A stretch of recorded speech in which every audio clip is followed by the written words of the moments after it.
This ABC15 Flash Briefing is sponsored by Sanderson Ford. All roads lead to Sanderson Ford. Hello, I'm Megan Thompson with your top stories now from ABC15 Arizona. Explosions, shrapnel flying, and huge flames unfolding in Phoenix. This as a fire moved through a propane business near 40th Street in Washington. Authorities say the propane tanks are scattered up to 500 yards in all different directions. No injuries were reported. However, nearby buildings were evacuated and vehicles at a nearby airport parking lot also damaged. Well, it's once again a weather action day as we continue to break records and top temperatures well above 110 degrees. And this record heat isn't just hard on people. Bees are also feeling the effects. Studies have indicated extreme heat is leading to a decline in bees. That's why beekeeper Connie Moore is doing all she can to protect them. Unfortunately, even with precautions, the heat impacted one colony at Connie's new farm, meaning they lost nearly 30,000. She says even losing one is devastating. If they die off, we are in big trouble. That impacts our whole food system. Not just that, but they are beneficial because obviously they're the only ones that make honey. Honey is used not just for consumption, but it's also used for sometimes wound care.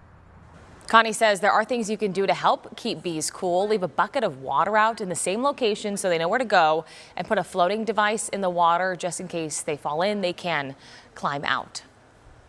As the heat wave continues, the Phoenix Zoo is shortening their hours. Starting today, it will only be open from 7 a.m. until 11 a.m.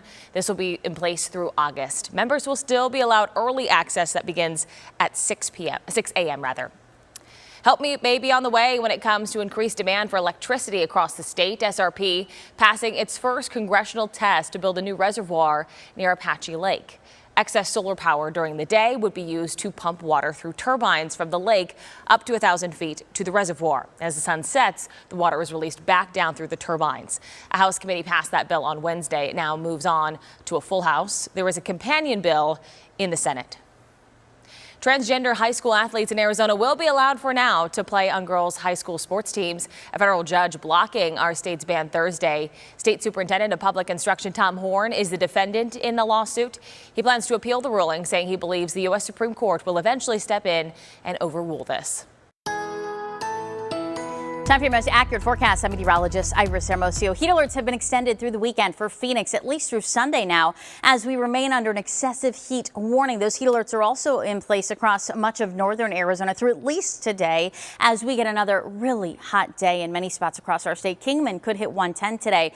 122, the forecast high for Lake Havasu City. Phoenix will top out at 119 degrees for the third straight day. But we also have storm chances. They're going up mainly along the rim in northern Arizona and in southeast Arizona, where scattered showers and thunderstorms are possible. But there's about a 10% chance for maybe gusty winds or some pockets of blowing dust late this evening into the valley. We'll have to watch for that. The threat is low, but that chance is there. Then overnight, maybe a sprinkle under some of those thicker clouds. Slight chances for showers and thunderstorms over the next few days as more storms get going over the higher terrain that could eventually make their way towards the valley. But for now, the heat sticking around going into next week, too.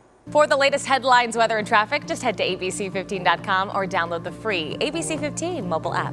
This ABC15 Flash Briefing is sponsored by Sanderson Ford. All roads lead to Sanderson Ford.